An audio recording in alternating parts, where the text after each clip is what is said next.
네, 오늘 정말 특별한 분 모시고 특별한 이야기 나눠보도록 하겠습니다. 아, 너무 긴 세월을 고통 속에서 견디셨는데요. 지난 2004년부터 무려 19년입니다. 19년이라는 세월을 성추행범, 강간범이라는 억울한 두 명을 쓰고 법정 싸움을 계속해 오셨고요. 여기에 더해서 가해자로부터 온갖 수모에 급기야는 SNS, 유튜브에 실명이 오르내리는 정말 망신 아닌 망신을 또 당하셨습니다. 긴 세월 한숨과 고통 속에서 하루하루를 보내셨는데 그래도 다행히 올해 5월 23일에 드디어 대법원으로부터 승소로 이 긴 고통의 마침표를 찍으셨습니다. 자, 오늘의 주인공 정의는 살아있다라는 것을 몸소 보여주신 최우영 씨를 만나서 그동안의 사연과 앞으로의 계획에 대해서 들어보도록 하겠습니다. 자, 오늘의 주인공 최우영 씨 만나보겠습니다. 어서 오세요. 네, 안녕하세요. 네, 최우혁입니다. 19년이라고 하는 세월 너무 힘든 시간 보내셨을 것 같은데 일단 지금은 어떤 일 하고 계실까요? 지금은 그동안 하던 일에서 잠깐 물러나 있고요. 택배하고 친구 하는 일을 잠깐 도와주고 있습니다. 이게 말이 또 19년이지 그냥 19년이 아니라 경찰이랑 법원을 계속 왔다 갔다 하시면서 긴 시간 동안 고생이 많으셨다고 들었는데 네, 어떤 사연으로 그런 힘든 시간을 보내게 되신 건지 네. 여쭤보겠습니다. 2004년도에 사건이 처음 발생이 됐고요. 그리고 한간에 알려져 있는, 언론에 많이 알려져 있고, 국민들도 많이 알고 있는 두자매 단역 사건이라는 음, 건데, 제가 여기서 하나 정정을 해드리고 싶으면 두자매 단역이 아니고요. 네. 연기자 파트가 있고 단역 파트가 있고 그다음에 보조 출연 파트가 음, 있습니다. 음. 저희 회사는 보조 출연 회사였고 어떻게 하다가 이게 잘못 알려져서 단역 사건으로 변질이 됐는지 저도 알 수가 없고. 근데 그 사건이 예전에 그렇게 발생했다라는 게 사실 저도 방송이나 이런 데서 많이 나왔기 때문에 들었는데 19년이라는 세월을 계속 끌고 왔었는지는 잘 몰랐어요. 근데 이 사건의 모든 전말은 2004년도에 그때 당시 회사 월드캐스팅이라는 회사에 제가 근무를 하면서 음, 전 직원들이 다 한두 명 정도 빠지고 전 직원들이 고소를 당했던 사건이고요. 전 직원이요. 네, 한두 명 정도 빠졌습니다. 그 안에는 그 13명 일하는 분들 안에는 딸을 둘 키우는 또 어머니도 계시고, 그런 것도 있고, 음, 그 안에 이제 저희가 그 처분 결과가 먼저 말씀을 드리면, 경찰에서는 혐의 없음이라는 조사를, 그러니까 고지를 받았고요. 음, 검찰에서는 공소권 없음이라는 고지를 받았습니다. 그 이유는 그 큰딸 고소를 취소했다고 해서 네. 음, 공소권 없음으로 음, 받았고요. 그 이후에 제 후배 이상하게도 검찰이 기소를 하셔서 기소를 해서 네. 너무 억울한 심정으로 재판을 했고 1심 무죄, 2심 무죄, 대법원 무죄까지 받았던 사건입니다. 심까지 이제 무죄를 받으시는 동안에 그럼 거기까지의 19년의 세월이 걸린 걸까요? 그렇지 않습니다. 후배 장씨 같은 경우에 대법원에서 끝났고 저희는 모든 사건이 그 뒤로 끝난 줄 알았습니다. 음, 그런데 2012년쯤인가 13년쯤에 언론 매체를 통해서 그 자매가 자살을 했다는 얘기를 듣고 당시 같이 근무했던 그러니까 실명을 거론할 수가 없어서 김 김모모 씨하고 장모모 네. 씨하고 통화를 했습니다. 다 예, 후배분들이시죠? 그렇습니다. 그래서 저희도 놀랐고 그다음에 안타깝고 음, 그다음에 한편으로 또 가슴도 많이 좀 아프고 그쵸. 어쨌든 사람이 죽음에 어, 대해서는 애도하고 마음이 마음이 쓰이죠. 아프고 음, 그런 거죠. 그리고 나서 갑자기 2014년도에 당시 처음에 12명이었던 사람들한테 이 모친께서 1억 원씩을 청구해서 총 12억을 진짜 청구를 해서요.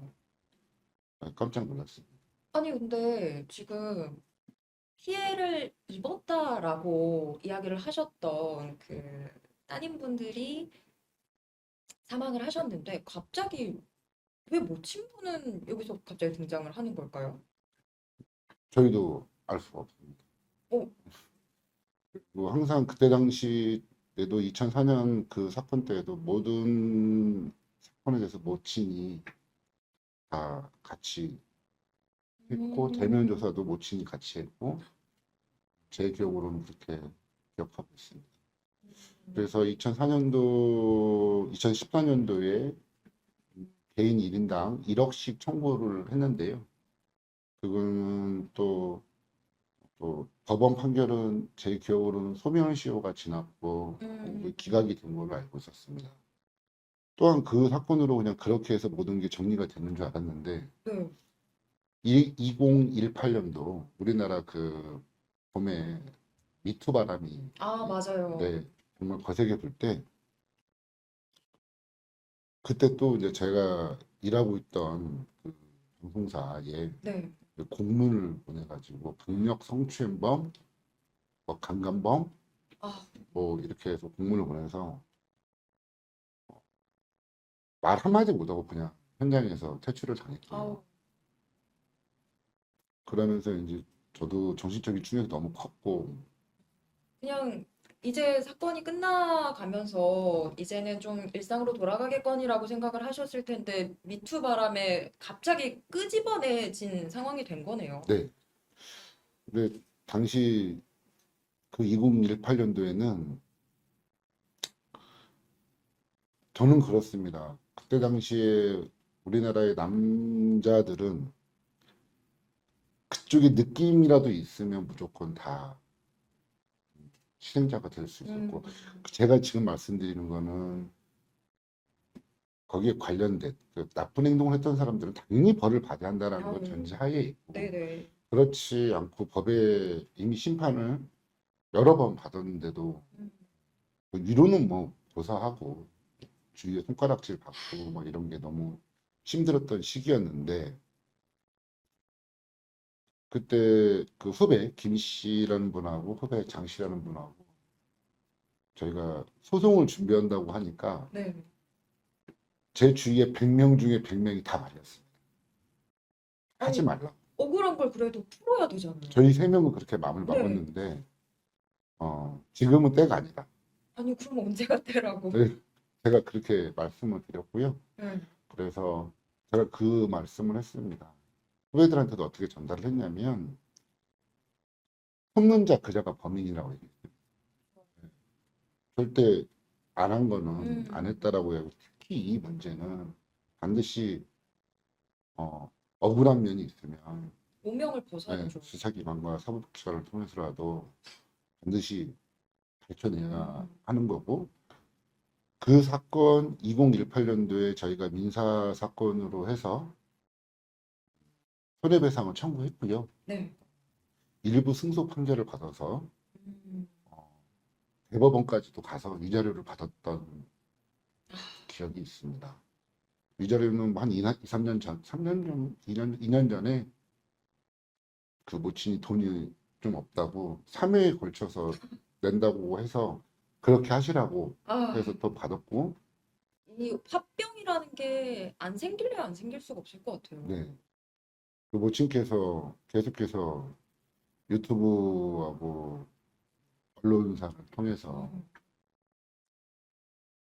가해자 등록 성추행범이라고 계속해서 글을 올렸고, 그에 따른 기자분들은 전화 오시지도 않았고, 그냥 이게 계속해서 보통 그렇잖아요. 사건의 시작은 늘 항상 언론에서 시끌벅적하게 이야기가 되고, 네, 사실 저만 해도 이 사건의 서두는 기억이 나지만, 이렇게 19년이라는 세월이 지나오면서 긴 스토리들이 있었는지는 정말 까맣게 몰랐어요. 그리고 2000년도에 또 제가 일하는데 그 방송사에다가 또 올려서 강력 성추행범이라고 해가지고 또 이유 없이 쫓겨나고 21년째도 쫓겨나고 계속해서 따라다니신 무슨 네, 스토커처럼. 네. 그랬는데 저도 계속해서 당할 수는 없잖아요.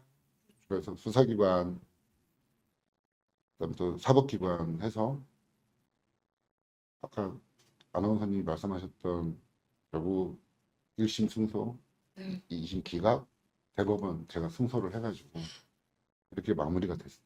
계속 하셨던 일을 떠나서 지금 다른 일을 하고 계시는데 네. 앞으로의 어떤 계획이라든지 그러니까 꾸시는 바가 뭐가 있으실지 궁금하네요. 네, 저는 대학 졸업하고 군대 다녀와서 첫 직장이고요. 뭐 성공하고 싶다 이런 마음은 없고요. 항상 그냥 주어진 일을 열심히 일을 다 했고요. 음, 앞으로 일은 진실은 반드시 이긴다라고 생각하거든요. 그러니까 제가 증인석에 판사님이 불렀을 때 이 말씀도 드렸는데 화성 연쇄살인범도 결국은 나중에 세월을 흘려서 밝혀지잖아요. 그러니까 근데 범인이 있다면 밝혀지겠죠. 밝혀지고 제가 하고 싶은 일은 저는 결국 현장으로 돌아가서 일을 할 거고요. 저를 믿고 그동안에 응원해 주시고 격려해 주신 분들을 위해서라도 제가 더 힘을 내서 열심히 살아가는 모습을 또 보이겠습니다. 어쩜 이렇게 담담하게 말씀하실 수 있는지 이게 오히려 그동안 너무 많이 스트레스와 힘든 것들 겪으시다가 이제 거의 도인이 되신 것 같아요. 그래서 이렇게 담담하게 얘기하실 수 있는 것 같은데, 아, 그럼에도 불구하고 예전에 하고 싶었던 일로 좀 돌아가고 싶다 이런 생각은 안 너무 하시죠? 많죠. 그래서 그러면 언젠가는 돌아갈 수 있다라고 생각하면서 지금 네, 그렇게 하루하루 꿈꾸고 있습니다. 될 거라고 생각합니다. 네, 아유, 그러면 아유, 잠시만. 아우, 네네. 휴지 좀 잠깐만 주실 수 있을까요?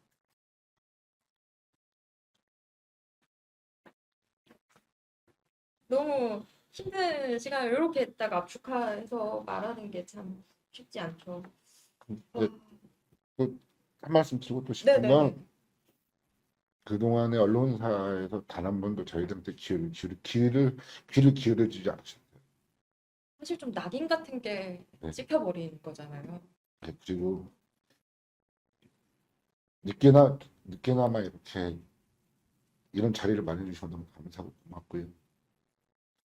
그리고 여기 대법원에서 아무리 민사에서 위자료를 받고 형사재판에서 대법원에서 또 승소를 해도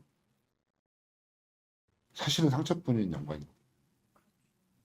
지금도 괴롭힘을 당하고 있지만 음, 저는 끝까지 싸울 거고요. 치지 않을 겁니다. 이런 고통을 겪으시는 분이 네. 참 많이 계실 거란 말이죠. 근데 그분들은 내가 지금 터널에 어디쯤에 와 있는지도 사실 잘 모를 거라고 생각해요. 큰 고통을 겪고 계실 분들에게 혹시 한 말씀 해주신다면 어떤 말씀 해주실 수 있을까요? 제가 그 아픈 분들한테 뭐 무슨 위로가 어떤 말을 드려도 뭐 위로가 되겠냐면 일단 본인이 끝까지 가야 한다라는 그 자기 굳건한 마음이 있어야 돼요. 중간에 멈추고 중간에 자꾸 타협하고 그렇게 되면 힘들지만 경찰, 검찰, 법원을 쫓아다니면서 끝까지 싸워서 나중에 본인이 자기 자신을 되돌아봤을 때 떳떳하다라는 거를 반드시 자기 자신한테 알려줄 수 있도록 끝까지 힘 잃지 말고 그렇게 싸워갔으면 좋겠어요. 아유, 너무 힘든 시간 네, 잘 버텨주셨고요. 또 여전히 또 계속 싸우시는 것 같은데 네. 계속 힘내시길 바라겠습니다. 또 뜻깊은 자리 마련해서 감사합니다. 아유, 어렵고 긴 19년의 세월 동안 억측과 누명으로 본업까지도 포기하고 재판에 매달려서 끝내는 대법원에서 승소를 하고 자신의 무고함을 밝혀내서 진실과 정의는 살아있다라는 것을 몸소 보여주신 우리 최우영 씨에게 큰 박수를 보내면서 지난 것은 잊지 않고 미래를 생각하면서 그동안 나누지 못했던 기쁘고 행복한 날들이 이제 앞으로 펼쳐질 거라는 걸 믿어 의심치 않으면서 오늘의 인터뷰 마치도록 하겠습니다.